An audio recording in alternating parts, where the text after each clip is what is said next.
Welcome students. We begin with types and laws of friction. Now first let me tell you that friction can be of three types. Primarily it is a sliding friction, and then sliding friction can be again divided into two categories as static and kinetic. Now the static friction is a friction involved when the body is just not moving, and the kinetic involves when the body just starts moving. Then the second kind of friction that we have is rolling friction. We'll come to that later on separately, that what we mean by rolling friction.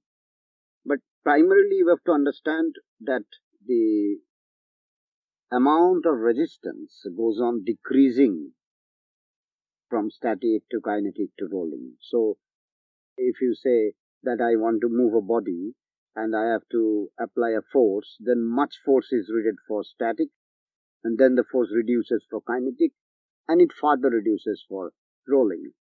Now there is a third kind of friction which we call fluid friction. Now this fluid friction is separately called as viscosity, and we'll study it in a separate chapter altogether. It is viscosity, and we'll study it separately in a chapter. So this is what are the types of friction that we have. And now we go on to the laws of friction. Now, well, friends, I want to tell you that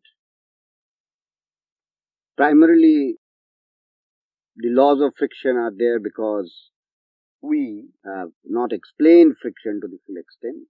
So the laws of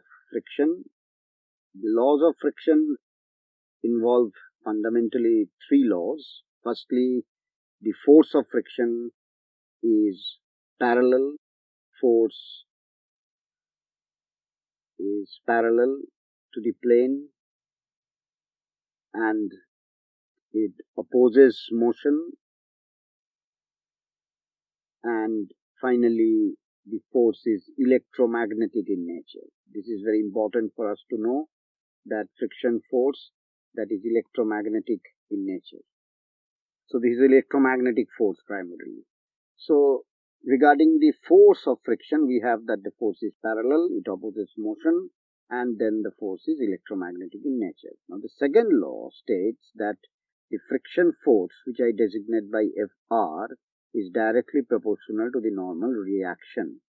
Now the normal reaction when I place a body on a floor is certainly given by the weight of the body. So in most of the cases the normal reaction is represented by the weight.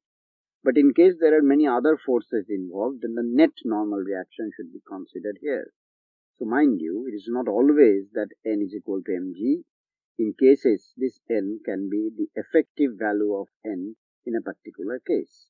Now the constant of proportionality, what we call the coefficient of friction, is a constant which has no dimension, no unit, as because it is ratio of two forces and depends only on the material that you have taken into choice. Say for example, I have an arrangement of wood blocks like this, and if I have a wood block on here also, then the coefficient of friction here is mu. Now if I take the whole arrangement to mu, say for example, then my coefficient of friction is not going to change as far as these two bodies are not changing. So this is a very important factor that you should understand, that mu remains constant as far as the two bodies in contact are same. And finally, the third law states that it's very important, that friction is independent. Friction is independent of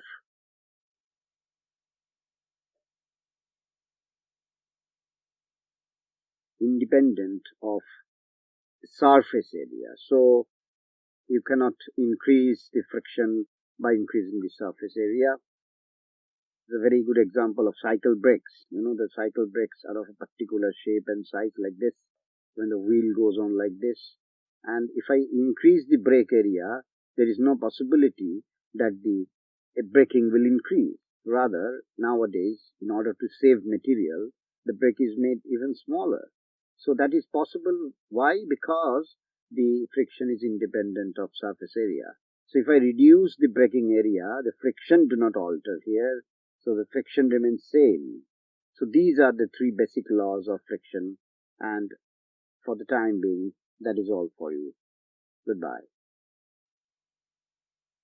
For testing your understanding of this lesson and more videos, log on to www.tubelessons.net.